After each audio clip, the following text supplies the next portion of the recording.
বলেছেন যে দুলালদা আসলে যখন আমাদের ক্লাবটা যখন নতুন বিল্ডিং তৈরি হয় তখন থেকে উনি ক্লাবের সাথে যুক্ত। উনি তখন সরকারি চাকরি করলেও ক্লাবের সাথে যুক্ত, যেহেতু ক্লাবের উল্টো দিকে ছিলেন।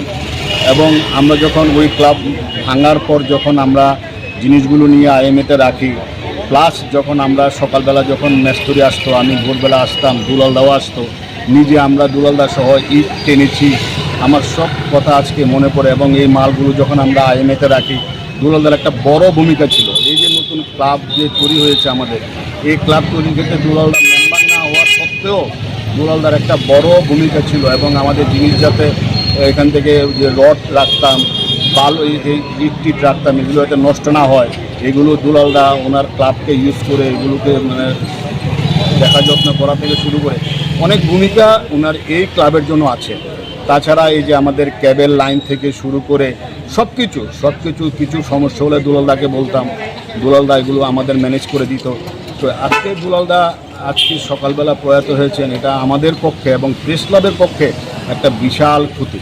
জয়ন্তদা বলেছেন যে আসলে দুলালদার মতন পরোপকারী এবং দুলালদারকে ডাকলেই পাওয়া যেত এরকম লোকের সংখ্যা আমাদের এখন কম, কিন্তু এর মধ্যে দুলালদা ছিল একদম উজ্জ্বল একজন লোক, যাকে আমরা হারালাম।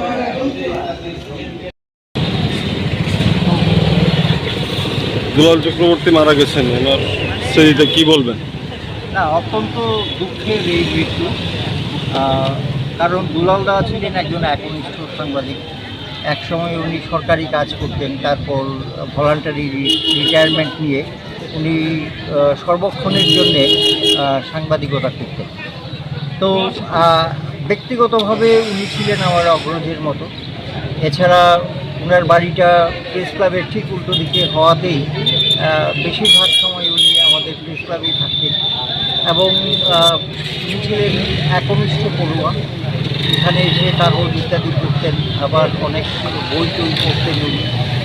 তো সবসময় আমি ওনাকে পজিটিভ কাজের মধ্যেই পেয়েছি এবং সাংবাদিকদের যত কিছু ভালো কাজ করেছে সমস্ত কাজকে উনি উৎসাহ দিয়েছেন।